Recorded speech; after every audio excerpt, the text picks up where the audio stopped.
सिंह।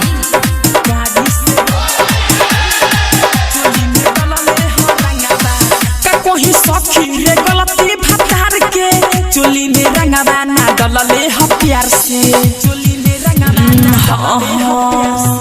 का कोई सखी रे गलती भतार के चोली में रंगवा ना डलले ह प्यार से ह नहीं लोटा से नहीं पिचकारी से रे चोली में डलले ह रंगवा काढ़ी से रे ओही से रोबता नीपू का थारी के रे चोली में डलले ह रंगवा काढ़ी से रे ओही से रोबता नीपू का थारी के रे चोली में डलले ह रंगवा काढ़ी से रे काढ़ी से ओही से रोबता नीपू का थारी के रे काढ़ी से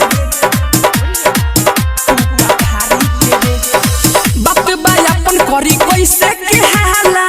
लागता पाला सखी रहल न जाला लागता पाला सखी रहल न जाला भर घर देवर भतर करे ठाठा रहन से ओकरा ना रहल जाता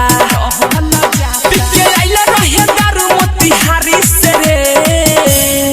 चोली में डलले ह रंगवा काढ़ी से रे ओही से रोबता नीपू का थारी के रे चोली में डलले ह रंगवा काढ़ी से रे ओही से रोबता नीपू का थारी के रे चोली में डलले ह रंगवा काढ़ी से रे काढ़ी से ओही से रोबता नीपू का थारी के रे काढ़ी से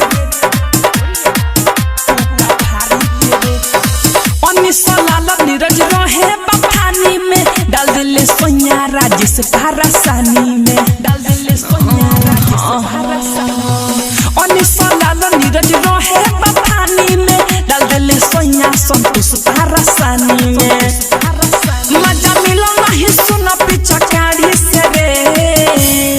चोली में डलले ह रंगवा काढ़ी से रे ओही से रोबता नीपू का थारी के रे चोली में डलले ह रंगवा काढ़ी से रे ओही से रोबता नीपू का थारी के रे। बीना रिकॉर्डिंग स्टूडियो मोतिहारी।